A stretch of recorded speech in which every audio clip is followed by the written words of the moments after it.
If you've ever tried to use the count function in a Microsoft Access query and ended up with numbers that make no sense, you're not alone. Welcome to another TechHelp video brought to you by AccessLearningZone.com. I'm your instructor, Richard Rost. Today we're going to talk about how to properly use the count function in Microsoft Access queries. I'm going to show you what count is supposed to do, what people often get wrong, and how to get the correct result every time using something called aggregate queries. Today we're going to look at how to use the count function in Microsoft Access queries. And I'm making this video because I recently saw another tutorial on YouTube that claimed to teach count, but it was completely wrong. And if you want to learn more, you can read all about that in my captain's log. Now, I've done a ton of other videos on counting records, including how to use a count function in a form footer total in a continuous form, and how to use the decount function, and how to use the record count in a record set. And now I have covered the count function that we're going to use today in an aggregate query, but since most people who are looking how to do a count don't know the term aggregate query, and that's what this video shows up under a search on YouTube or Google as is aggregate query, we're doing this video specifically on count, so you guys that are looking for a count will know that you need to use an aggregate query. Now I could just tell you to go watch this video, but that wouldn't be any fun, so let's go over this a little bit and do some more fun stuff with it. Okay, here I am in my TechHelp free template. This is a free database. You can grab a copy off my website if you want it. Now, the first thing with doing a count in a query is that you have to understand that count is an aggregate function. That means it works on a group of records, not individual rows by themselves. So let's say you go to create a query. Create query, okay, and I bring in my customer table. All right, now in here I've got a field called first name. Let me bring first name down into the query. And if I run it right now, I just get a list of first names, right? Okay. Now, if I come over here and I type in something like count : first name, and then I run the query, all I've done is set up what's called an alias. That is not counting anything. And that's what this other video shows. All right, we've set up an alias. It's like calling first name FN. Well, we just set up a query to call first name count. So that's not what we want at all. Now, if you do decide to try to type in, let's make C a new variable, an alias, right? C, let's make that the count of first name, just like that. Let me zoom in so you can see it better too. Here, I'll click Shift F2. All right, Shift F2 lets you zoom into any field. All right, C, that's an alias for, let's call it the count of first name. Let's see what happens when we try to run that. Your query doesn't include the specified expression first name as part of an aggregate function. Okay, in order for that to work, you have to make this query an aggregate query. And how do you do that? Well, under query design, you click on this guy. That's the sigma button or the totals button. Click on that. Oh, now look, this is a little bit different now. All right, this little totals row shows up and it says group by group by. Well, that's interesting. All right, let's run it now and see what we get. Oh, okay. Cannot have an aggregate function in a group by, what does that mean? Well, this here is where you specify what you want to do. Group by means I want to group by this field. In other words, group all of the like items together. All right, so in this case, all you have to do, instead of this whole thing here, is just put first name and change this from group by to count. So now it'll group by first name and also count the first names that match that first name group. And now if I run it, you're getting mostly ones. Now you might see right there, there's a 3 next to Mr. That's because there are 3 Misters in my table. If you look at the customer table directly, there's Mr. Spock, Mr. Worf, and Mr. Data. So see, it grouped by first name, and then it also counted first name and gave you this new field here called count of first name. So if you want to see how many Malcolms you have, or how many Julians you have, or how many customers you have from the state of Florida, that's a more useful way to do this. And that, I think, is what I show in the other video, right? If you take a field like state, bring it down here twice, change this guy to count, now you're getting a count of each of your states. Right? See that? And then you can do meaningful things like you can sort this descending, and now you'll see the most populous states up top. That's one way to use the count function as part of an aggregate query. Some other things you could do, let's get rid of this. If you want to, let's say, get a count of all the records, right? Bring down the customer ID field because that's an auto number. So you're guaranteed that every record will have a customer ID. And now you can just change this to count. And now when you run it, there's a count of all the records if you want to know how many records you have. You could also count a different field where you're not sure if you got data. Let's take a peek at the customer table here. Some of these fields don't have all the data. Like state doesn't always have a record. So you could also count the states. And now when I run this, now you can see 28 out of 33 records. That tells you you've got, 5 records that don't have states. Those have null values. So that won't show up in your count. This is a great way to find missing information. And sometimes you might not want this field being called count of state. You could change that name if you want to. You could change this to, let me zoom in for you again, Shift F2, all right? Customers with states, colon. Okay, and now when you run it, that field is now called customer with states. See, that's where that alias is useful because you could change the field name. And then when you use this in reports or in forms, that shows up.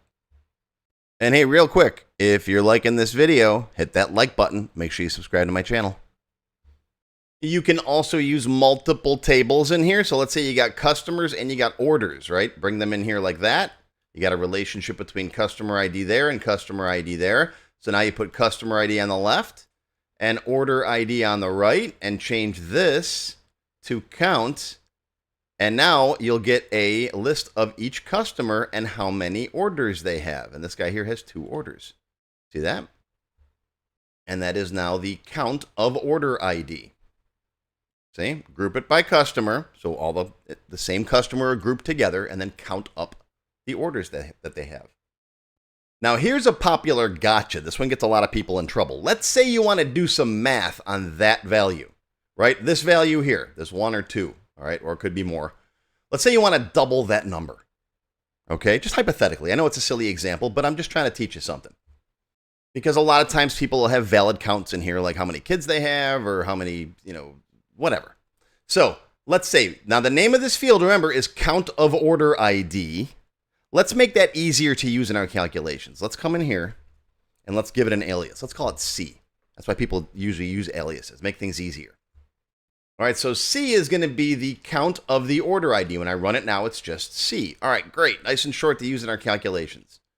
Now, I'm going to come over here and make another value. Let's make it X, and that's going to be C times 2.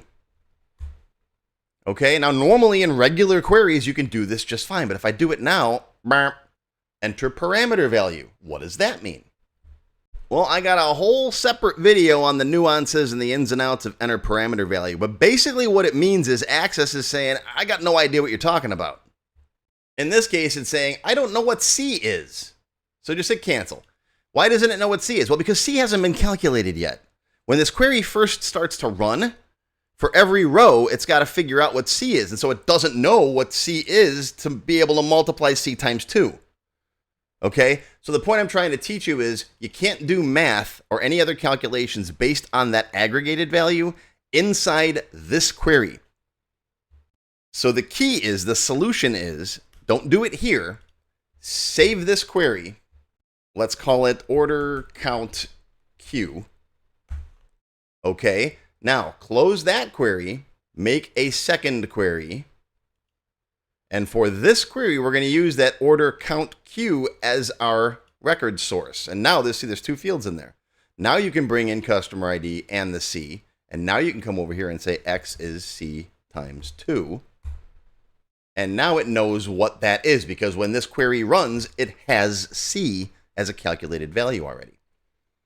Okay, so that's a little more advanced, but I see this happen to people all the time. You can't do calculations in the query until the query's finished running. So you got to make a second query for it.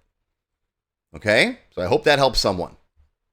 If you want to learn more about this stuff, in my Access Expert Level 3 class, I start covering all of the aggregate functions, sum, average, max, min, count. We put those into form footer totals. I think that's easier to learn for a lot of people than working with queries directly. We put them down here in the form footer totals, all the different aggregate functions. And then in Access Expert Level 11, we start going over aggregate queries, which are a lot more powerful. You go over all kinds of cool stuff. Sum, average, max, min, the stuff I just showed you. Lots of cool things. So the big takeaway today is that count only works correctly in an aggregate query. And if you're not using totals, you're not actually counting anything. Post a comment down below. Let me know how you liked today's video and how you plan to use count in your database. That's going to do it for your TechHelp video for today, brought to you by accesslearningzone.com. I hope you learned something. Live long and prosper, my friends. I'll see you next time. If you enjoyed this video, hit that thumbs up button right now and give me a like. Also, be sure to subscribe to my channel, which is completely free. And make sure you click that bell icon and select all to receive notifications whenever I post a new video. Do you need help with your Microsoft Access project? Whether you need a tutor, a consultant, or a developer to build something for you, check out my Access Developer Network. It's a directory I put together personally of Access experts who can help with your project. Visit my website to learn more. Any links or other resources that I mentioned in the video can be found in the description text below the video. Just click on that Show More link right there. YouTube's pretty good about hiding that, but it's there. Just look for it. Now, if you have not yet tried my free Access Level 1 course, check it out now. It covers all the basics of Microsoft Access, including building forms, queries, reports, tables, all that stuff. It's over 4 hours long. You can find it on my website or my YouTube channel. I'll include a link below you can click on. And did I mention it's completely free? And if you like Level 1, Level 2 is just $1. That's it. And it's free for members of my YouTube channel at any level. Speaking of memberships, if you're interested in joining my channel, you get all kinds of awesome perks. Silver members get access to all of my extended cut TechHelp videos, and there's hundreds of them by now. They also get one free beginner class each month, and yes, those are from my full courses. Gold members get the previous perks plus access to download all of the sample databases that I build in my TechHelp videos. Plus, you get access to my code vault, where I keep tons of different functions and all kinds of source code that I use. And gold members get one free expert class every month after completing the beginner series. Platinum members get all of the previous perks, plus they get all of my beginner courses, all of them from every subject. And you get one free advanced or developer class every month after finishing the expert series. And you can become a diamond sponsor and have your name listed on the sponsor page on my website. So that's it. Once again, my name is Richard Rost. Thank you for watching this video brought to you by accesslearningzone.com. I hope you enjoyed. I hope you learned something today. Live long and prosper, my friends. I'll see you next time.